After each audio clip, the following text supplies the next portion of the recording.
ለፋሽን ትልቁ ሚስጥር ከሆነው ነገር አንዱ ለሰውነታችን ቅርጽ አይነት የሚሆን ልብስ መምረጥ ነው። ከሰውነትሽ ቅርጽ ጋር የሚሄድ ትክክለኛ ልብስ መልበስ ያንቺን በራስ የመተማመንና ውበትሽን የሚጨምር ነው።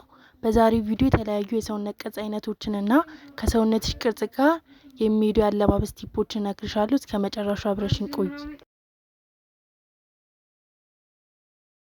ሁሉም ሰው የሰውነት ቅርጽ የተለያየ ነው። ከሰውነታችን ቅርጽ ጋር የሚሄድ አለባበስ ከለበስን የሁሉም ሰውነት በጣም ያምራል።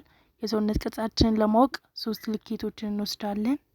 የትከሻ፣ የወገብና ከወገብ በታች ያለውን ልኬት እንወስዳለን። እነዚህ 3 ልኬቶች ላይ በመመስረት የሰውነታችን ቅርጽ የቱ እንደሆነና የቱ አለባበስ ለእናንተ የሰውነት ቅርጽ እንደሚሆን ማወቅ ትችላላችሁ።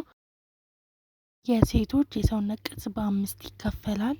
አንደኛው 8 ቁጥር ነው። ይህ የቅርጽ አይነት ትከሻና ከወገብ በታች ያለው ተቀራራቢ ልኬት ሲኖራቸው ወገብ ከነሱ ያነሰ ወደ ውስጥ ገባ ያለ ሲሆን ነው።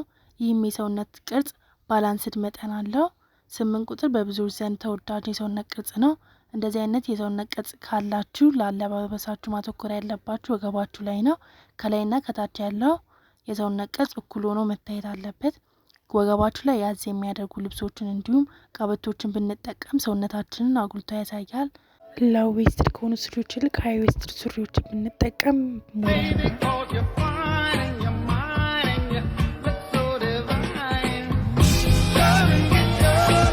ሁለተኛው የቅርጽ አይነት 4 ማዕዘን ነው። ይህ የቅርጽ አይነት እኩል በሆነ የትከሻ፣ የወገብና የታፋ ልኬት ይታወቃል። ከላይ እስከታች ተመሳሳይ የሆነ ሪሾ ያላቸው በመሆኑ ሰውነት 4 ማዕዘን እንዲመስል ያደርገዋል። እንደዚህ አይነት የቅርጽ አይነት ካላችሁ 4 ማዕዘንነቱን ለማስወገድ ወገባችሁ ላይ ማተኮር አለባችሁ።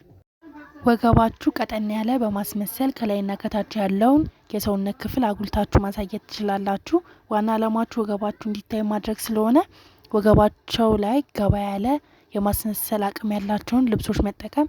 ለምሳሌ ጃኬት ብናይ ልክ እንደዚህ አይነት ወገባቸው ላይ ገባ ያለ ከሆነ ወገባችንን ግልጽ አድርጎ የማሳየት አቅም አላቸው። ከዚህ በተጨማሪ ሃይ ዌስትድ የሆኑ ሱሪዎችን መምረጥ በጣም አሪፍ ነው።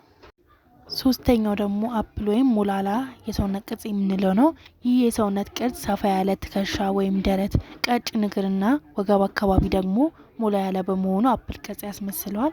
እንደዚህ አይነት የሰውነት ቅርጽ በመሰረቱ ክብደት ተሰብስቦ ወገብ አካባቢ ላይ ነው። በእድሜ ትንሽ ገፋ ያሉ ሴቶች ላይ እንደዚህ አይነት ቅርጽ እናያለን። አፕል የሰውነት ቅርጽ ከትከሻ ወገብ ሙልት ያለ ነው። የላይኛውና የታችኛው ክፍል ለማመጣጠን ከላይ ጠበቅ ብሎ ከስር ብትን ያለ ቀሚስ መልበስ አለብን። ሰውነት ላይ ጥብቅ የሚሉ ቀሚሶችን ደግሞ ማስወገድ አለብን። ምክንያቱም ወገባችን ትልቅ አድርጎ ስለሚያሳይ ያን ማስወገድ አለብን። ይህ የሰውነት ቅርጽ ያላቸው ሰዎች ብዙ ጊዜ ሰፋ ያለ ልብሶችን መልበስ ይመርጣሉ። ነገር ግን ሰውነታችን ግዙፍ የማስመሰል አቅም ስላላቸው እነዚህን አይነት ልብሶችን ማስወገድ አለብን። ከነሱ ይልቅ ቀጥ ብለው ወደ ታች የወረዱ ቀሚሶችን ብንጠቀም በጣም ጥሩ ነው። በአጠቃላይ ከትከሻ ወደ ታች የሚወርዱ ልብሶችን መምረጥ ነው። አራተኛው ደግሞ 3 ማዕዘን ነው። እንደዚህ አይነት ቅርጽ ያላቸው ሰዎች አነስ ያለ ትከሻ፣ ሞላ ያለ ታፋ አላቸው። እንዲሁም ቀጠን ያለ ወገብ ሲኖራቸው ከ8 ቁጥር ጋር ተቀራራቢ የሆነ የሰውነት ቅርጽ ነው። ይህ ቅርጽ በመሰረቱ የላይኛው ከታችኛው የሰውነት አካል አነስ ያለ ወይም ከላይኛው የታችኛው ገዘፍ ያለ በመሆኑ ቁልፍ ትኩረታችሁ መሆን ያለበት የላይኛው ክፍል ላይ ነው። ጠቆር ያለ ሱሪዎችና የላይኛው ክፍል ማጉላት የሚችሉ ፍክት ያሉ ቀለም ያላቸውን ልብሶች ብለብሱ የላይኛውን እና የታችኛውን ክፍል ማመጣጠን ትችላላችሁ። 3 ማዕዘን የሰውነት ቅርጽ ካላቸው ምንም ጊዜም የታችኛውና የላይኛው ክፍል ማመጣጠን አለባችሁ። ለዚህም ትከሻችሁ ሰፋ ያሉ ልብሶችን አዘውትሩ።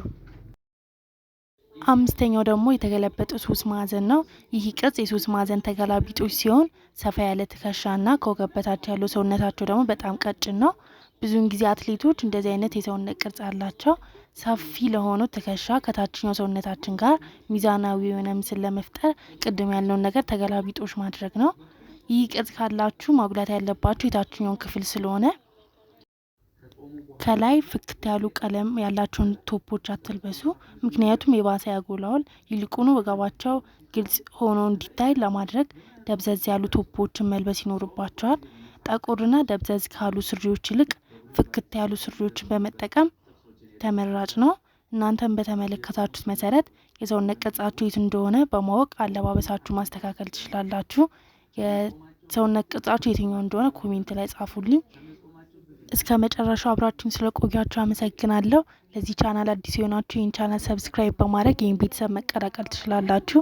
በቀጣይ እንድሰራላችሁ የምትፈልጉት ቪዲዮ ካለ ኮሜንት ላይ ጻፉልኝ።